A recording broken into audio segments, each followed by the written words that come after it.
What's up, everybody? All right, this is the last video TheActMan we'll watch. Here, this is from and TheActMan. Today, I'm posting my very first live service video. So, Star Citizen is widely known as an alpha project and a live service. A lot of people have problems with live service games. ActMan makes a really good YouTube video, so I'm curious what he thinks about all I've come this. to the conclusion that finishing my work before making it publicly available, it just takes too long. It's too much time and effort, and you don't want to wait for content, do you? I need the views and money right now. It's my money and I need it now! Okay. So if the audio levels aren't balanced properly or it keeps cutting at random intervals, just know that I'm working on it. Because I'm also launching this brand new feature called free-to-watch videos. Okay. That's right, unlike my OnlyFans, you don't have to pay me to watch garbage. However, I do know that the comment section is currently disabled. Rest assured, our teams are working on that. But I hope you keep coming back to this video to rewatch it every week. I've got a lot of great updates in store. Speaking of the store, did I mention my Patreon and OnlyFans? Okay, is the joke dead? Yes! Get No. over it! Right, the joke's dead. Live service video game. If you're like me, when you hear those words, you flinch a little. A and little. if you hear early access before them, you probably start blowing chunks. Despite their lackluster reputation, live service games have become such a popular trend. It doesn't discourage every developer from attempting to make one. I mean, literally, every single new release these days is promoted as an ongoing service. Indie fighting game? It's a live service now, boyo. Single player RPG? Nope. That's a live service too. Now, let me be clear for a second. Gaming is in the best shape it's ever been. Developers have more tools, resources, and everything they need to make the best video game ever. Elden Ring, for example. The ability to update games post-launch inherently makes the whole industry better. With that out of the way, live service, unfortunately, is both a perk and a crutch. It is both a cigarette and an apple. Some There are buffs, but there are debuffs that come with it as well. developers are able to capitalize on this live service model in the best ways possible. Smash Bros. Ultimate, for example. Without a live service, my dream of seeing Banjo-Kazooie in Smash, it's gone. You can provide constant bug fixes, new content that keeps players entertained for years. And who doesn't want that? But for some developers, the live service becomes a hindrance as they make grandiose promises of a living, breathing platform, only for that to flatline as the game turns into a ghost town. 50,000 people used to live here. Now it's a ghost town. Live service games, or LSG, and games as a service is simply the idea that a game will get consistent updates and grow and evolve over time. On paper, this sounds like a no-brainer win, but were it so easy, But they just take advantage. as the old saying goes. Now, why has this type of game become such a popular trend? What are the Capitalism. problems with We could make a game for half the price, get all the money to pay for the rest of it. live service games, and what can they do right? All these questions and more will be answered after the sponsor of today's video. This video is sponsored by the Grand Mafia and bad Italian accents. I'm gonna make you an offer you can't refuse. Okay. A chance to go from level 1 crook to level 100 mafia boss. Oh, you ever wow. wish you could beat the salami out of some bullshit mob bosses been giving you trouble? Well, now's your chance to prove it, kiddo. The Grand Mafia is an MMORTS game where any schlub like yourself can rise through the ranks of the Is this criminal a live underbelly. service? Recruit different homies, grow your gang, take over parts of the city, and expand your sphere of influence. Do the accent? Listen, you're gonna eat this gabagool, okay? Grand Mafia operates on international servers, making What it...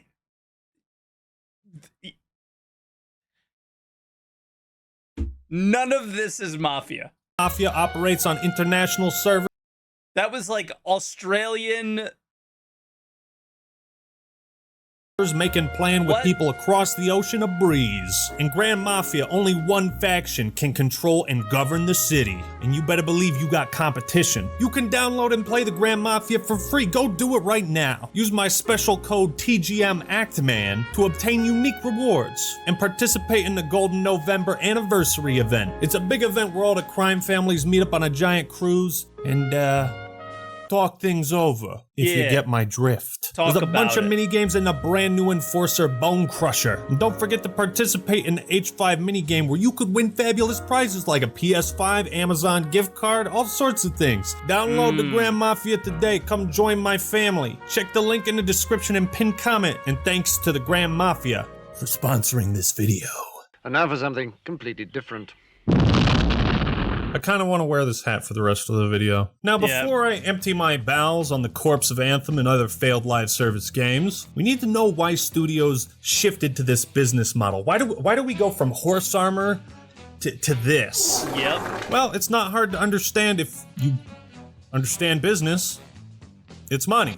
It's just good business. But Yes, you could good also business. watch this chart of the top 15 games on Steam over the last 10 years or so. And what you'll notice is almost all of them are live service. Because even though The Witcher 3 and Yeah, but the thing about that is almost all games are updated now and are live service to some extent. So there's no surprise there, right? Elden Ring were some of the biggest, best games ever made, they still don't stay at the top for very long. Elden Ring I peaked see. at 952. I understand. Like, these single-player games with stories are played once, and then they're maybe picked up again later a couple times, but, you know, consistently played are live service games. 1,000 concurrent players, and it's at 20,000. Okay, I can take the hat off now.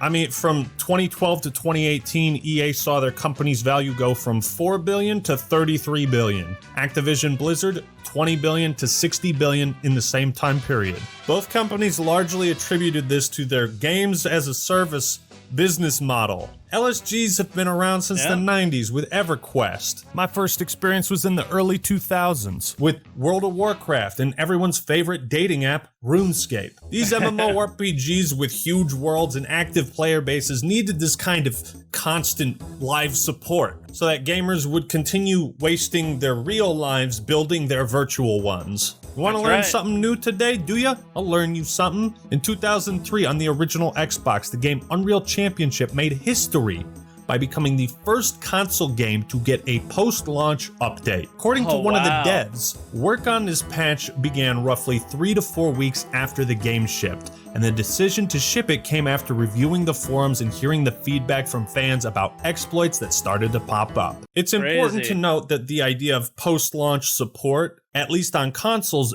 began as a way to address fan feedback and fix problems that flew under the radar. Because oh shit, we fucked up. You're not supposed to be flying across the map like that. Because back in the day when you complained about a game on a forum, you didn't expect anything to happen because the game was out. They couldn't do anything about it. I think once the Halo 2 map pack came out, that and Unreal Championship became the launch pad for live service games to really take off. Unlike my fucking vacuum cleaner, I've been waiting on the new update for this goddamn forsaken piece of shit. All you have to do to understand trends in business is follow the money. Why is Activision Blizzard suddenly taking an interest in all the sexual harassment allegations floating around their workplace? It's not because it's the right thing to do, it's because they're getting sued. Why are so many videos on YouTube exactly 10 minutes long? Money. Because that's when we can put mid-roll ads in. It's 8 minutes now. Why is every single company putting a battle pass into their video game? It's not because every player is like, yes, I love it. I love battle passes. No, it's because money. Because why settle for a one-time purchase when you could have more? Hi, Billy Mays here. Game production used to be a fire and forget kind of business. The game launches, it's out, that's it, fellas, pack it up, we're working on the next one. Yeah, and the thing is like games lived or died. And game studios probably lived or died. Honestly, if you're gonna put that much effort into creating a game, you want it to pay off. Yeah. You want it to do well and last a long time. All this. Money makes the world go round. It's just good business. So companies want to avoid the risk of investing millions of dollars and thousands of man hours into a product that only turns a profit when it comes out. And sadly, I think this is why we get fairly, you know, the gaming industry is better than it's ever been, games are better than they've ever been, is because they are able to invest more time and effort into them and make them as good as possible because they are able to make more by doing all these things that we obviously don't like, but to some extent, it helps make the games that we do, maybe, I guess. Never after that. That's why the business model evolved. It started with expansions, re-releasing the same game, just slightly different and with new stuff. Then it was DLC and map packs, horse armor, extra custom class slots, but now it's getting microtransactions, loot boxes, season passes, and now battle passes. Inflation has risen, but the price of new games hasn't, unless you're Sony. You think you're better than everyone. Most consoles are sold at a loss of profit. Developer size and budgets have risen tremendously, and with that, expectations. Companies want to avoid big risks. If they can placate a game's disastrous launch by saying, oh, it's going to be live service, we're going to work on it, then that's what they'll do. Live service attempts to mitigate the risks and sunk costs of game development.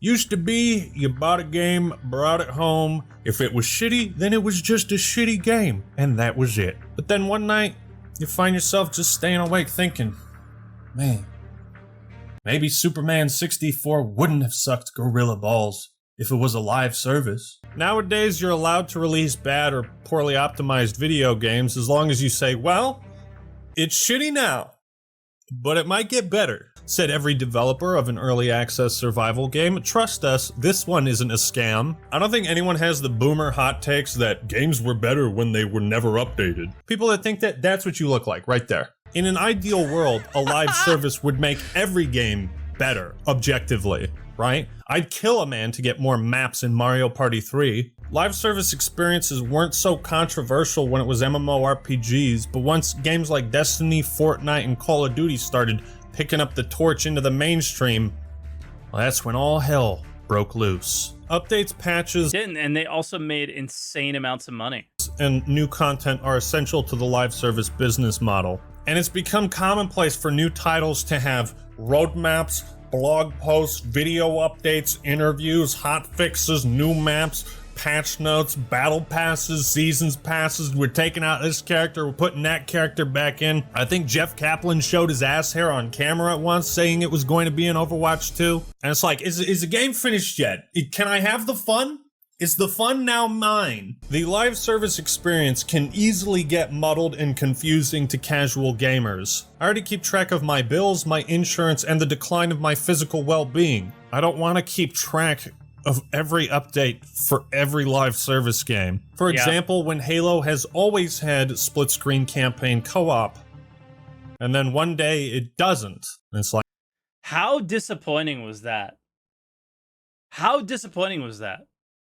Like, sorry you didn't read blog post number 503-7C. Fuck you. Yeah. By the way. On the flip side, like, when new seasons are coming out for an already existing game, that can generate a lot of hype. But staying up to date with live service games, particularly ones you're really invested in, can feel like reading a fucking manga. Like, miss one issue, and now you have no idea why a support hero can outduel Reinhardt. With so many games and so many updates, players generally stick to like one or a few live service games at a time. Because there's such a big investment on the player's part. Right? It's all the reward structures, the daily login bonuses, daily challenges, weekly challenges. We've taken the lead. All this vaulting of content and limited time events. Everyone's trying to get you to feel like you're missing out. Remember to rewatch this video after you finish watching it for the memes. But it's like, yeah, like I mean, I do not like battle passes. That's like one big thing is I think I should want to take part in the game and do things in the game because it would benefit me in the game, not benefit like my battle pass experience. Like, you know what I mean? That's the thing is like, oh, I need to do this for my battle pass. I need to do my dailies. I think dailies is probably one of the most toxic words ever.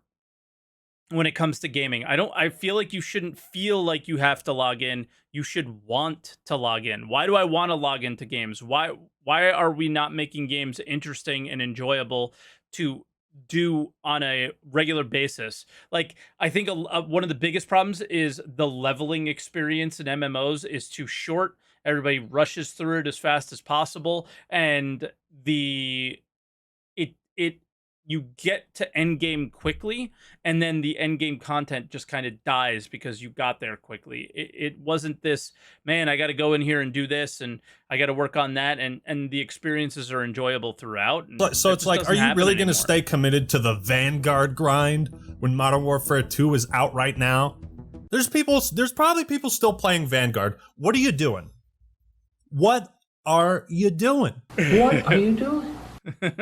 If done right, live service can be a saving grace and a guardian angel. Live service in early access means developers can release their game, gauge player interest, and make changes before putting all this fucking time and effort into a project. Because they might not be making a good game. Early access can help guide development towards the ideal finish line that the players and developers want to arrive at. The best case scenario you can hope for is to be Fortnite. A game so good at its live service, it's actually annoying. You just had to add Goku, huh? Knew I couldn't resist at that point. Epic Games has nailed the live service model better than anyone. A game like Vermintide 2 likely would have died if Fat Shark wasn't pumping out consistent updates for it. Games that would have gotten old if new stuff wasn't added. Live service can provide a lot of benefits.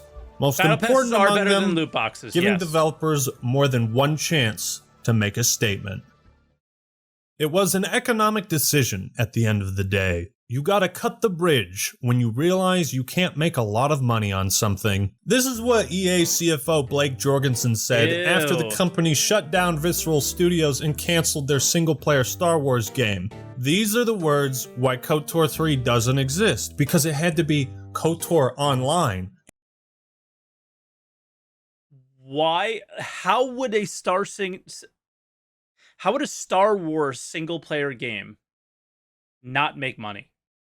How? And it couldn't just be Elder Scrolls 6. It had to be Elder Scrolls Online. Live service has become What happened to Elder Scrolls 6? The biggest killer of creativity in the industry by far. Game development seems to have shifted towards being results-driven as opposed to fun-driven. We see this attitude time and time again, as far back as 2012, when, guess who, EA again, President Frank Gibeau said, "I have not greenlit one game to be developed as a single-player experience. Today, all of our games include online applications and digital services that make them live 24/7, 365. In other words, fuck you. If we can't make this game a live service, then we won't make it at all." Why? Because fuck you, give me money! You know BioWare? Yeah, that company that was renowned for making single-player RPGs. Give them an MMO FPS and let's see what happens. Yeah. This idea that every game should be a platform or a service isn't exclusive to EA, but they seem to be the ones most convinced this is the only option. How many of your favorite games of all time are single-player RPGs? My guess would be quite a few. Option for the future. Like, did anybody... The Mount Rushmore of games would...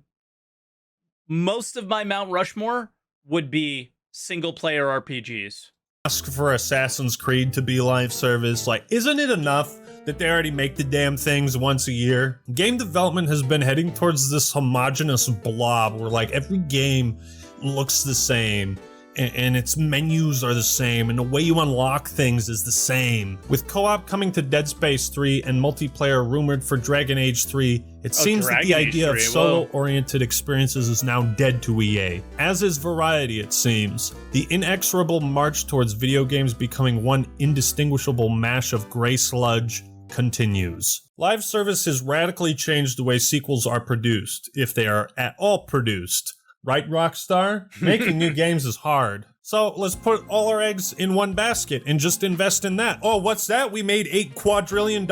Yeah, that's a reason why Grand Theft Auto 5 has been on 3 console generations. Don't get me wrong, being a live service is an incredible tool to have at your disposal, but not... I think GTA has been a great example of kind of how to do things, I think. I know that they like re-released it and you have to buy the game on these consoles and things, like not actually a good thing, but they kept updating the game. They allowed the modding community to take over and do things and make it great there as well. And it stood the test of time, you know? Every game needs to be one. What publishers need to realize is that, like my new vacuum cleaner, it's okay to just make something good and leave it at that. You know, at what point does the idea of providing a service conflict with providing a fun experience? I'll tell you when it affects the bottom line. So, okay, we've established that player retention is the most important factor, right, in a successful live service. Okay. We need players, more possibility for spending, more ways we can monetize. True. Management needs to hit a bottom line to continue justifying this. Again, please subscribe to my OnlyFans. Most systems in modern video games are focused on maximizing player retention. Once you understand this, Did people ever play this game? everything about What was the name of this game again?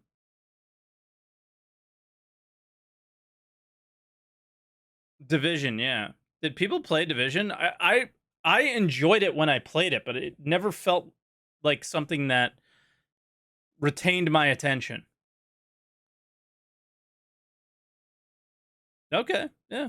modern gaming falls right into place. You begin to understand why social features have been disappearing, why scoreboards are now a hot button issue, why post-game lobbies disband, why you can't vote on maps anymore. You start to realize there's a reason games launch like shit sometimes, and why FOMO has become such a popular acronym recently. If there's a choice between adding a feature that objectively makes a game better and removing it to potentially increase player retention, what do you think the publishers are going to choose? Live service at its worst is the term minimal viable product. As in, the bare minimum we can do without getting sued. All we have to do is put out a game that won't get us sued. I feel like this idea of live service has been twisted and warped in the minds of some developers and publishers into thinking, well, if it means it increases player retention, then it's automatically a good decision.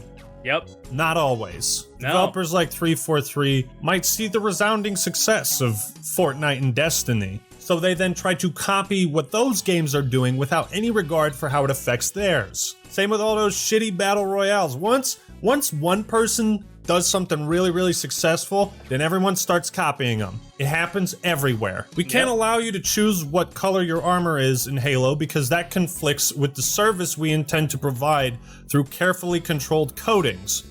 Stupid. No, you can't just choose the color red. You need to unlock it or pay for it.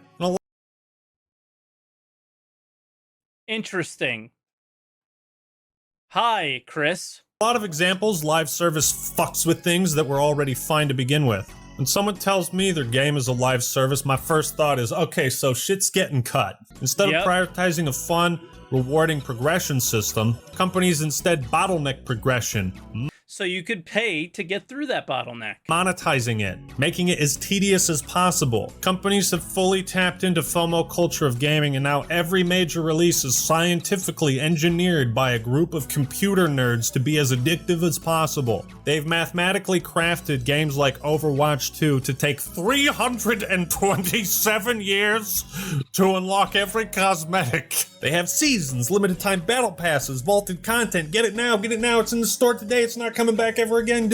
Open your wallet, bitch. Right, like I could obsess over the stats of my own channel, or I could continue doing what I think is fun for me and my viewers. I want to blank the cat. I think just making good content should be the first and only goal. Because everything will follow after that. Exactly. When your profits are directly tied to... The difference is the amount of money that you invest into a YouTube video that bombs is literally just your time, because you've already made the investment and have made a profit on everything that you've invested into making a YouTube video, where a video game has to invest in new systems, employees, health insurance, all that stuff. And everything has to be paid for up front, and then hopefully everything gets delivered in the back as far as a profit. That's not what happens. So I totally understand why these games are doing what they're doing. The difference is that the analogy you made was not the best, but at the same time, in general, games are exactly that, a money pit for a lot of studios. And yeah, back in the day, people made games with a passion, but they were also able to make them kind of by themselves at home with pixels, right? Whereas now it requires these huge studios with hundreds of people. It's a different scenario now. If you want gaming to continue to move forward, there's some things definitely would have had to change to continue for that to happen. So like, I get that stuff. I'm definitely not defending the absolute dog shit that we have today, where they literally gate good gameplay behind monetization. But I think that analogy is just kind of crappy. The number of people currently playing, that creates pressure. Pressure that is only relieved by like your mic and keeping camera the was paid engine for moving, in one or two videos. Moving you know? forward, like Eren Yeager. At that point, progression systems become a vessel for retention, not an extension of good game design. Yeah. In theory, forcing your audience to complete arbitrary challenges is a great way to encourage people to keep playing longer, because you can always make the challenges as arbitrary and difficult to accomplish as you want. Yep. In theory. In reality, people don't like being told how to play a video game. Exactly. How about this? Let's have the most extreme example. The best thing about an MMO that it takes time to get through and get to endgame, and then when you get to endgame, you have more to do, and there's good PvP and all those things, is that when you log into the game, you have a number of choices of what you will do that day laid in front of you, and you're the one who chooses what to do, not some stupid menu item. Example, next Call of Duty game, the only way to level up is through a single challenge for each level, and every time it gets more obnoxious. To get to level 2, all you gotta do, stick players with Semtex 15 times in a match. If you make that progression system, everyone runs around trying to stick you with Semtex, and the game fucking blows. Progression systems can dictate. Most Battle Pass, like, this is all vanity unlocks, right? This is all Battle Pass stuff that I get cool cosmetics from. It's not actually gating gameplay. How people play a game. But cosmetics used to be in the game. And if you mishandle that, it fucks it up. Live service also, as we all know, leads to the restriction and drip feeding of content. But live service can also make games far more complicated than they need to be, like Diablo Immortal with its 800 different in-game currencies, or League of Legends that honestly didn't need more than 120 champions. You could have stopped there. I remember when my buddy brought over the game 7 Days to Die after it came out. And all I could think was, holy shit, dude, you just got scammed. Like, this video game is so bad, it's a scam. It was one of the most unfinished games I'd ever played. And I didn't have the heart to tell him. He was like, yeah, it's pretty bad now. Hasn't played Star Citizen yet, clearly. But I hope they can fix it. And I sat there and I was like, homie, why are you playing something that don't work? I don't care if you plan to make your game better. If it doesn't capture my interest when I play it, I'm out. I'm a human being with limited time on this planet. I'm not gonna waste it eating garbage. Sure, Sea of Thieves and No Man's Sky, they might be incredible 10 out of 10 games right now. Is bad. But they I eat weren't garbage when I every played day. them. And I checked out. Your game sucks. I don't want it. Gamers have so little patience for failed live service experiments these days, because so many are already up and running with years of work put into them. I mean, Destiny had so many updates, they had to remove content because the game was so big. Which brings me to my next point, competition. It's fierce. Succeeding at providing a live service grants the highest of highs, but failing, it's just sad to watch. Yeah. Fallout 76, Anthem, Halo Infinite, Evolve, Marvel's Avengers, Battlefield 2042. The graveyard of failed live service games is big. There's a lot of graves out there. Lots of games with high aspirations that promise the world and more, and yet failed to deliver. It's unfortunate that live service games now have this expectation of launching broken and missing content. Sometimes I can accept that. If the premise of a game is so good that I want to stick around, I will. You know, Battlefield 4 was broken for like 2 weeks to a month. But at the end of that tunnel is arguably the best Battlefield in the series. After release, I really you like need a dedicated Battlefield 4. team right off the bat, on the racetrack, ready to keep the go-kart moving. You've started the engine. Now supply it with fuel and oil. Call of Duty, despite all of its problems and everything I bitch about, has always been really good with updates and bug fixes. You know, Vanguard might blow ass, but they added a pause feature before 2042 gave us a scoreboard. What the fuck is this piece of shit? Look at Overwatch 2. Blizzard has already had to disable 3 different heroes because of glitches. Like, I'm sorry, weren't you just re-releasing the game you had before? You can't let that happen in a game where heroes are balanced a certain way and how they fight each other. A live service should never be, we launched the game, now stay tuned for when it's playable. Because the store is always fully intact, no issues whatsoever. Live service has become the excuse developers use when they say fuck it and turn in their essay that has 3 sentences written. It's why so many games are allowed to release unpolished, incomplete, and downright busted. And notice I said the word allowed, because people have to approve this shit. They know what kind of game they're putting out. You don't think homie right here knew what Cyberpunk was gonna be? Huh? Think again. Look at it. Look in his eyes. Look at him. He knew. Myself and the board are the final decision makers, and it was our call to release the game. Although, believe me, we never ever intended for anything like this to happen. You hoped it didn't happen. She pulls my trigger, got me up alright. It's a danger putting you in nice city. Like I said, back in the day, oh, you made a shit game? Sucks to suck, time to move on. You can't do nothing. Now we need to make a new game that's not a dumpster fire. That was the pressure back in the day. You have one shot. Wasn't always the best, but, you know, gave us Halo 2. Without the luxury of fixing it later, developers were forced to make games great on day one or not at all. If you can't hit the ground running, if you keep overpromising and delaying features and putting out...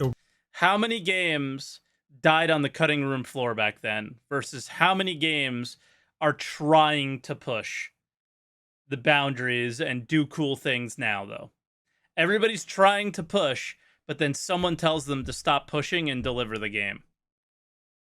Right? Relevant roadmaps, then you fall dead in the water. A victim of countless other live service games doing what you're trying to do, but better. And gamers also have to think, wait a minute, should I even invest my time grinding the progression system or getting a rank when I have no idea if they're gonna pull the plug on this in a year or two? Well, and that's the thing, is pulling the plug on a live service game could mean that you don't have access to it anymore. Because that means that the servers have to be on, right? That's another thing that sucks about these. Every time I wake up, I'm thankful I didn't play Anthem. And if you're really shady as a company, you can use the live service to test egregious monetization and then change it quickly if you get backlash. Call of Duty's they're not gonna release the anime skins just yet, but they will. Because they always do. Live service is often an excuse to give players less than they had before. Halo fans should not have to wait over a year to host custom games with their friends. Call of Duty fans should not have to wait for a competent user interface. Battlefield fans should not be forced to wait for an actual Battlefield title when DICE fucks it up. Overwatch fans shouldn't have to wait 50 weeks just to get one legendary skin. If games don't succeed to expectations, the budget gets smaller. Members of the team move on to other projects. Promised features get pushed back, eventually cut, and all the people who held out hope for the game lose faith, and the well dries up.